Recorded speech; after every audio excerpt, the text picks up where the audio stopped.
Hey Chevra, what's happening? Welcome back to Babylon Talmud. Today we're studying Daf Samich Beis of Masechta Ayruvin, Daf 62. So the Maisa, I have to say, it's a pretty interesting Daf today.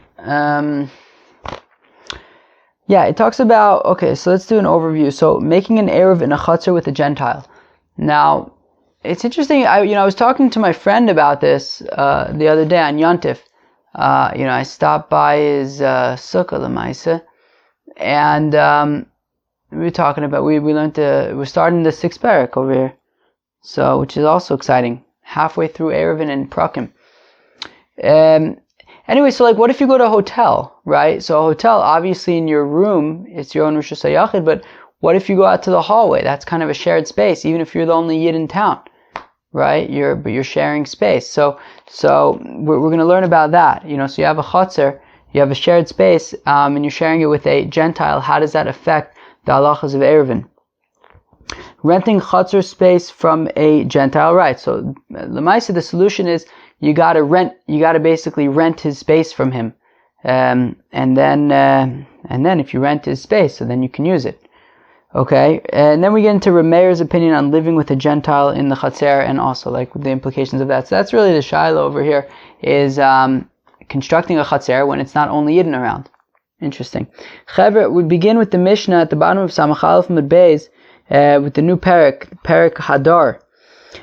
Says the Mishnah, Hadar ima akum b'chatzer, somebody who lives in a courtyard with a Gentile, or a misha in a moda be'eruv, or with somebody who does not identify with Eruvs, right? And we learned about this. Where do we learn about this, Chevra? On Lamed Aleph Mud Beis. So that's a kusi, one of those chevra who converted to Judaism to avoid being eaten up by the lions. So they're not into Eruvs. So if a kusi or a Gentile lives in your chatzer, so areza oser alav, that is you're not going to be able to carry in there unless you rent his space from him. Rabbi Eliezer ben Yaakov Omer says, Rabbi Eliezer ben Yaakov la'olamenu oser ad shiu shnei Yisraelim osin zeh al zeh. So Rabbi Eliezer ben Yaakov says, well, if it's just you and the Gentile in the chutzner, so it's a chutzner that has two homes, one's yours, one is owned by a non-Jew. So then, according to Rabbi Eliezer ben Yaakov, that would be fine. You can carry in the chutzner. It only becomes an issue, it has different implications, different halachas, when there are two Yidden and one Gentile. And the Gemara is going to explain what's the machlokas between Rabbi Eliezer ben Yaakov and Tanakama, who is Rabbi Meir.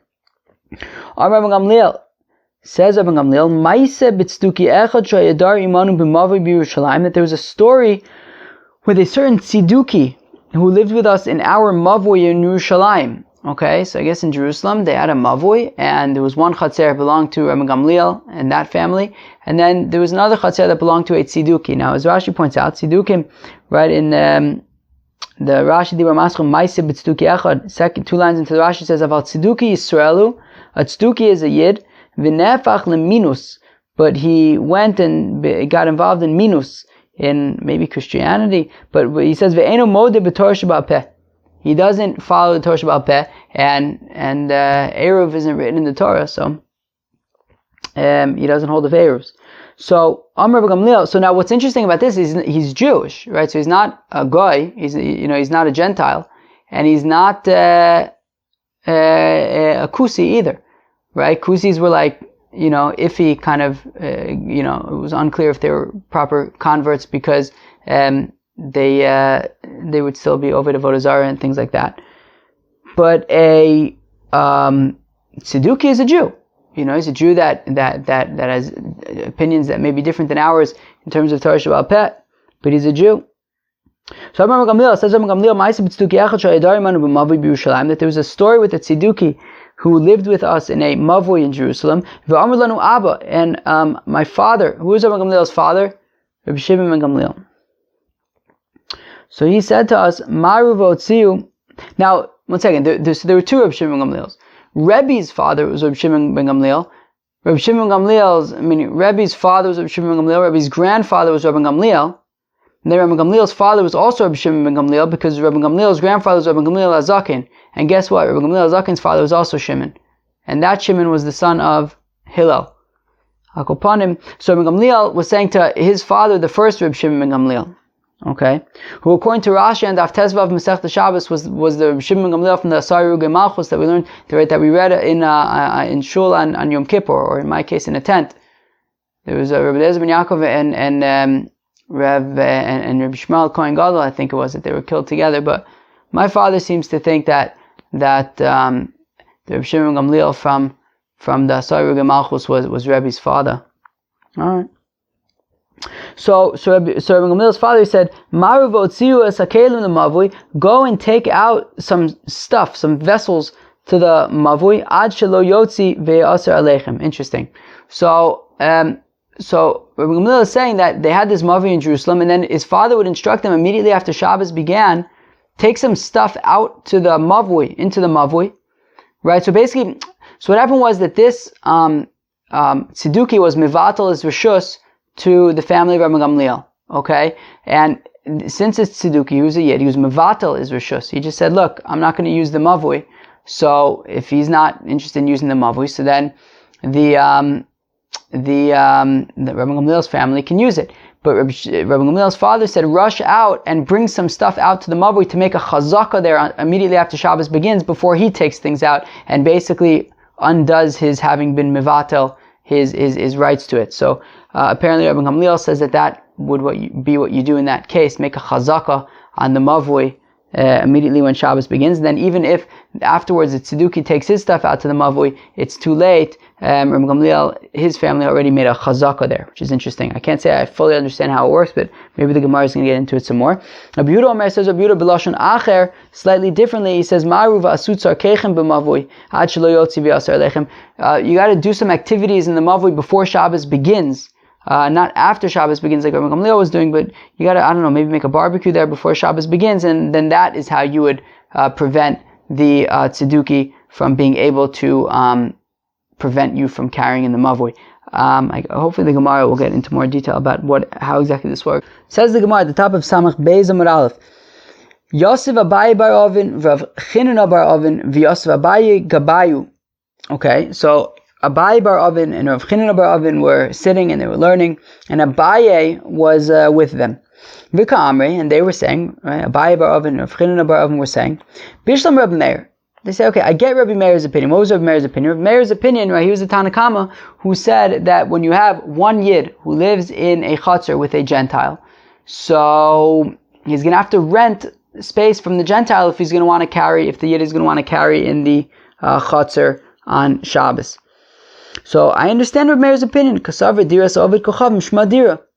So the living space of a Gentile is significant halachically like a regular living space, meaning and just like, if you have two yidden that are sharing a chutzner, so since they're sharing the space, they have to make an Ayruv. Well, also, even though, obviously a Gentile doesn't have the halachos of Ayruvin, the fact of the matter is, he is using the courtyard, he's using the space, you're sharing the space with him, and therefore that is going to be significant, and you're going to have to, you can't make an Ayruv with him, but rent his space from him, see if you can rent his space from him. And we're going to talk about exactly what this renting means in a few minutes, but just rent his space from him, and then you can use the entire chutzner and you can carry. So, v'loshna chad, v'loshna trei. And it makes no difference if it's just you alone, one, it's just you and the Gentile, or if it's two yidden and a Gentile. Ella, Rabbi Eliezer ben Yaakov, but according to Rabbi Eliezer ben Yaakov, Micah Savar, what does he hold? What's his opinion in terms of, how does he view the living space of a Gentile in terms of the halachos of Ayruv? If we say that the living space of an Ovid Kochavim is considered regular living space, in the same way that a Yid's is, so afilu chad nami nitzer. Well, if that's the case, well then even if there's one Yid who's sharing a chutzner with a Gentile, well, he's going to have to rent the Gentile space. V'ilo shmadira, and if the living space of a Gentile is not considered living space in terms of the chutzner, so afilu trei nami lo nitzer. Well, if it's not living space, well then why does Rabbi Eliezer ben Yaakov say that when there are two yidden they need to rent it from the Gentile, right? So meaning Reb Meir's opinion is pretty clear. Reb Meir views the living space of a Gentile as significant in the Chatzar, and therefore, even if it's just one Yid and one Gentile sharing a Chatzar, they're going to have to make some kind of a hatzeiros, some kind of a rental agreement. However, Reb Eliezer ben Yaakov, who says that they only need to rent it from the Gentile if there are two Yidden, I don't get it. If diras akum shma dira, well then even one Yid should have to make a rental agreement. And if it's not shma dira, well then even two or more Yidden wouldn't have to rent it from the non-Jew. So Amalu Abaye said to them, V'savra mer diras akum shma dira. Is what you're saying even correct? Right? Meaning, they were saying we understand Reb Meir because Reb Meir says diras akum shma dira, and therefore that's why he says that one Jew who shares a chatzar with one Gentile needs to rent it from the Gentile. But Abaye says that the fact of the matter is that Reb Meir holds that the living space of a Gentile would not be considered significant in the chatzar. We learn in a brayso that the chatzar, that the courtyard of an Oved Kochavim is treated no differently than a corral for animals.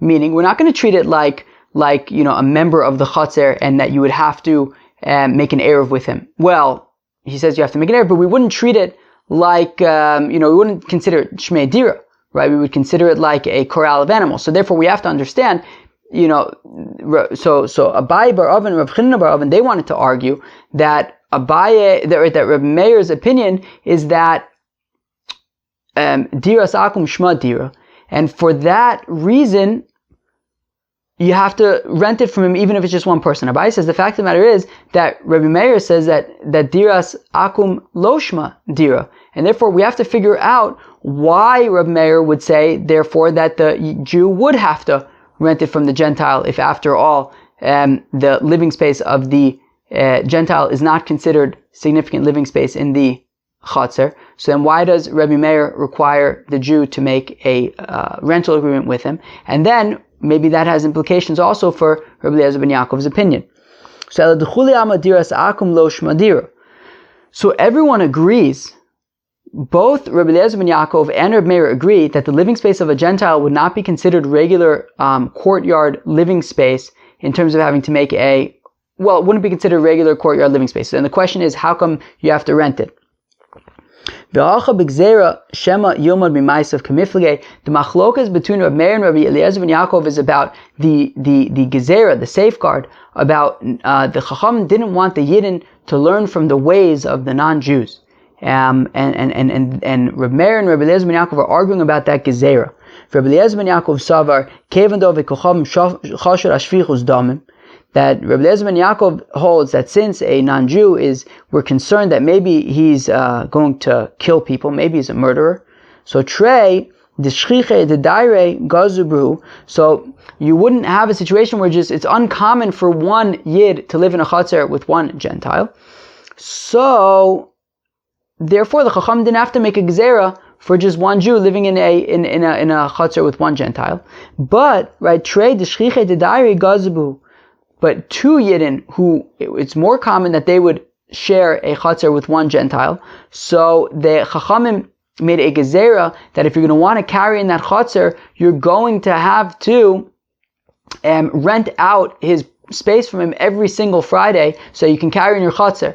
And the point was that they wanted to make it a shtickle headache for these people because they didn't want the Yidden to learn from the ways of this Gentile neighbor. So they figured, look, if every single Shabbos they had to make a rental agreement with this neighbor so that they can carry in their chatzar, it would be a headache and they'll move somewhere else. So however, one person who it's not very common for one Jew to live in a chatzar with one Gentile, so the Chacham didn't have to make a gezerah, and therefore one Jew can, according to Rabbi Eliezer ben Yaakov, one Jew who shares a chatzar with one Gentile doesn't have to rent his space from him.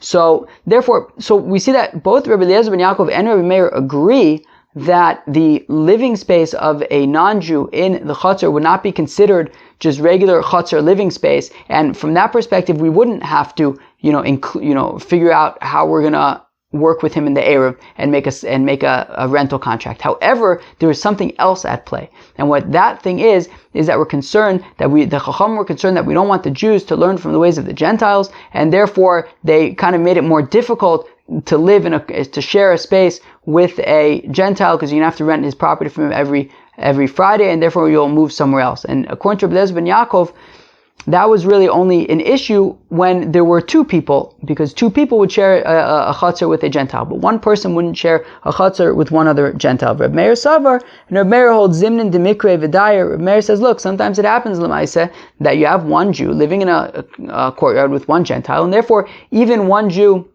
and one Gentile, they'll have to work out some kind of a rental agreement. Interesting.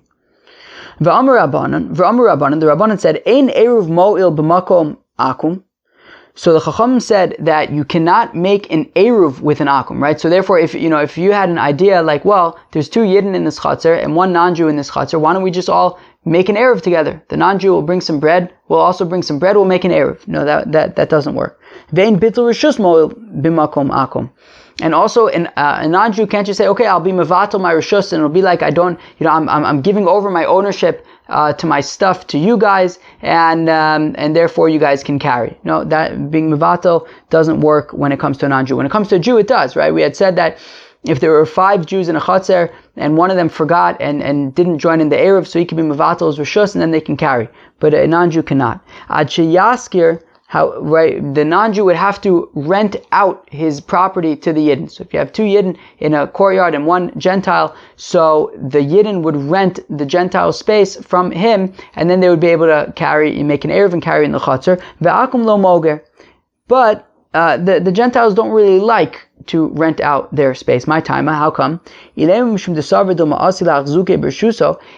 say that, because the Gentile is suspicious, that what's the deal with these Jews? Why do they want to rent my space from me? Why do they want to rent my space from me? What are they trying to do? Are they trying to take over my space? Well, that would only be significant if you hold that the rental agreement that they have to make between each other is a significant rental agreement, right? One that actually requires that they be able to use the space and a real contract. But according to the opinion that you don't need a real significant rental contract, just a token rental contract would suffice. Well, then if that's the case, then what is the non-Jew scared about? Why would he be reluctant to make this rental agreement? Didmar Rav Chizda Amar Schiras Bria, Rav Sheshes Amar Schiras Ruah. We see it's machlokas between Rav Chizda and Rav Sheshes.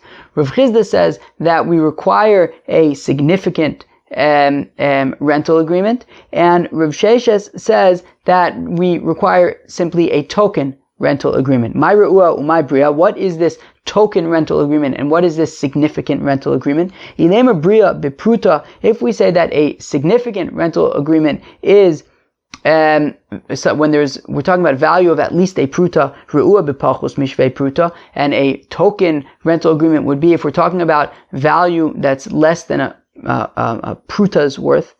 So mi'ikalaman da'amar me'akum b'pachos mishvei pruta lo. But is there any opinion that would say that a rental agreement less than a shvei pruta with a non-Jew is insignificant? No, everyone would agree that even if it's less than a Shaveh Pruta, this agreement would be significant with the non-Jew. V'ashalach Rabbi Yitzchak Rabbi Yaakov Bar Giori Mishmei Rabbi Yochanan. That Rabbi Yitzchak, the son of Rabbi Yaakov Bar Giori, said in the name of Rabbi Yochanan, he sent in the name of Rabbi Yochanan, Havu Yodin, you should know, Shesochin Min Ha'akum Afilu B'Pachos Mishvei Pruta, that you can rent from a non-Jew even if it's less than Shvei Pruta. The Amar Reb Chia Bar Abba Amar Reb Yochanan Ben Noach Nerag Apachos Mishvei Pruta V'lo Nitan Le'eshavon, that a non-Jew will be liable for the death penalty for even less than a Shaveh Pruta, and he doesn't have to give it back.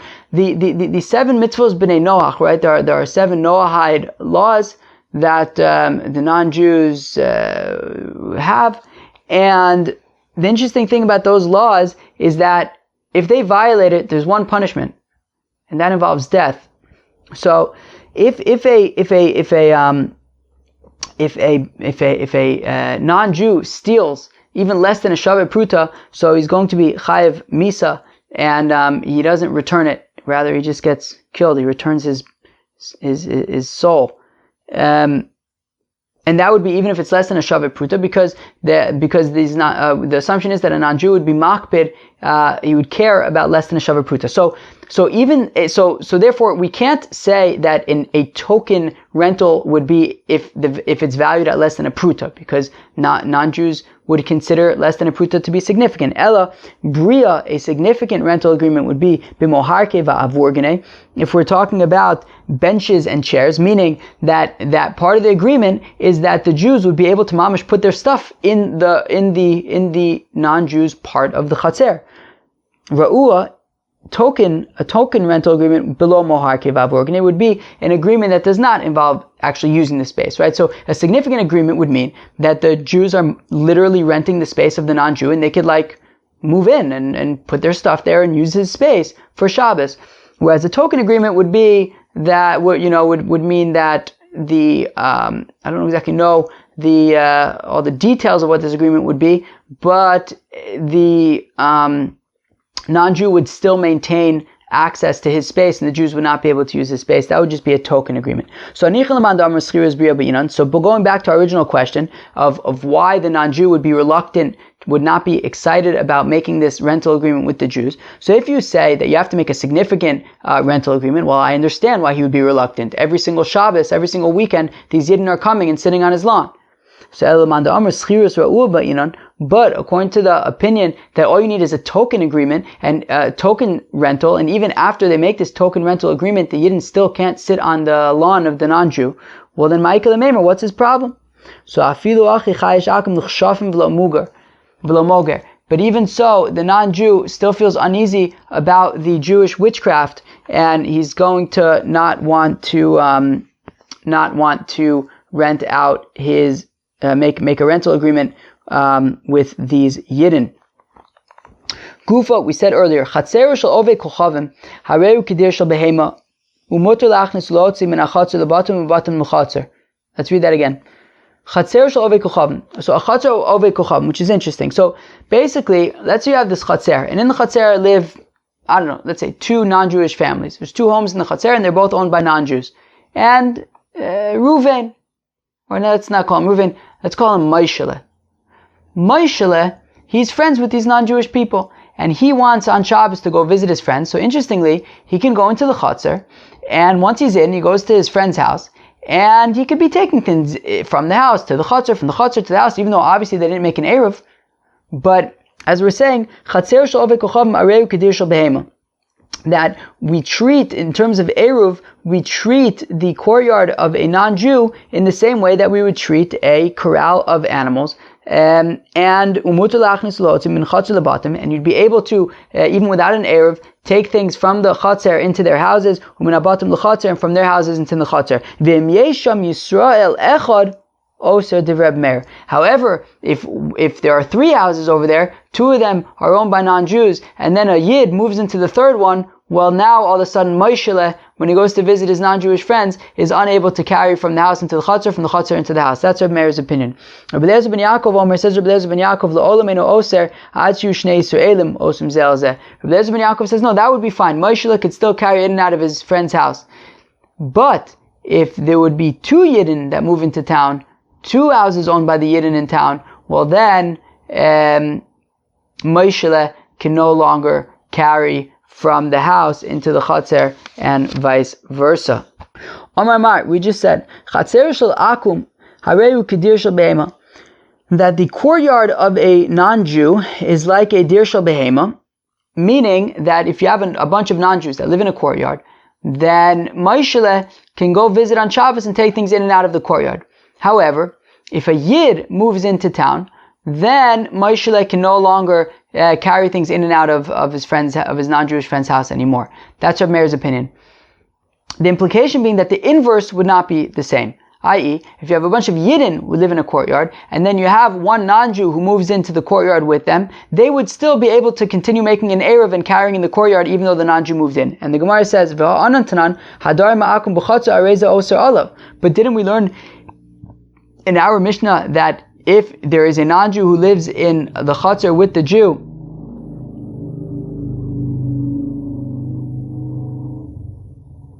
that if there's a non-Jew who lives in the Chatzar with the Jew, then they'd have to rent his space from him. So lo kasha, it's no problem. Hadeisei, hadeleisei. So it depends if he's away for Shabbos or not. If he's away for Shabbos or not.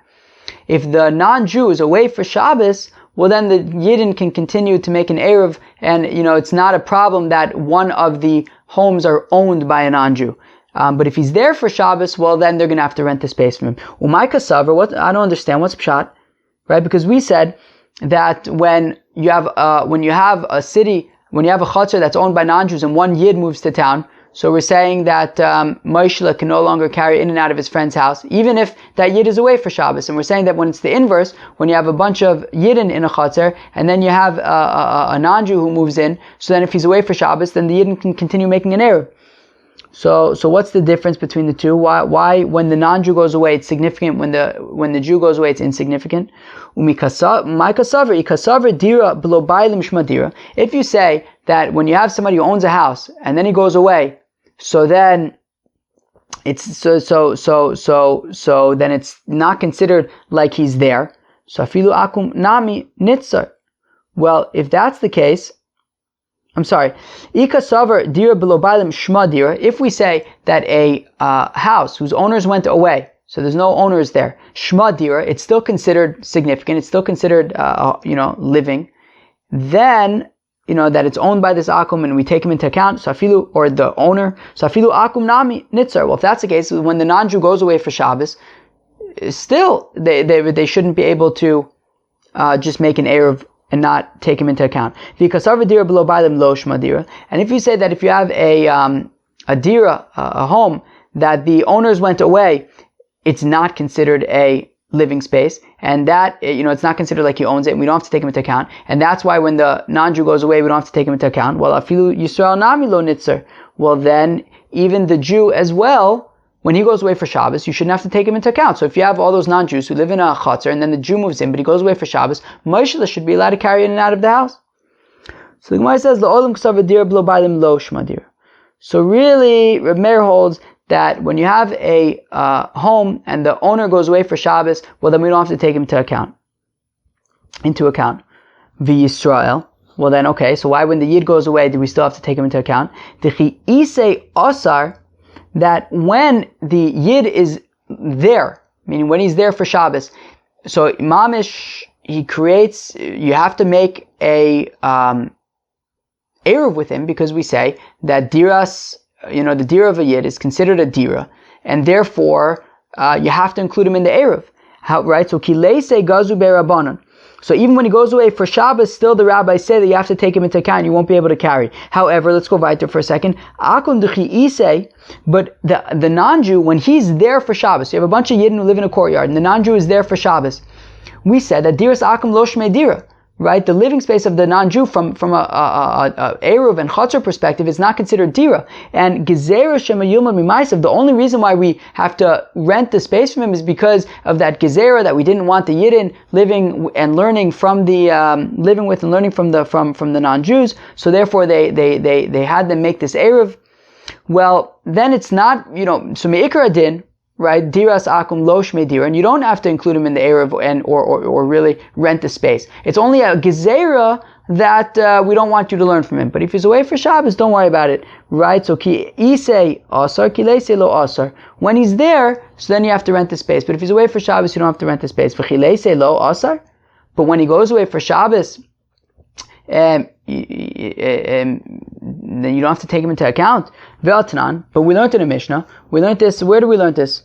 We learned this on Daf Mem Zayin Amud Aleph. It was one of those examples of where we have Machlokes Reb Yehuda and Reb Shimon, we pass like Reb Shimon.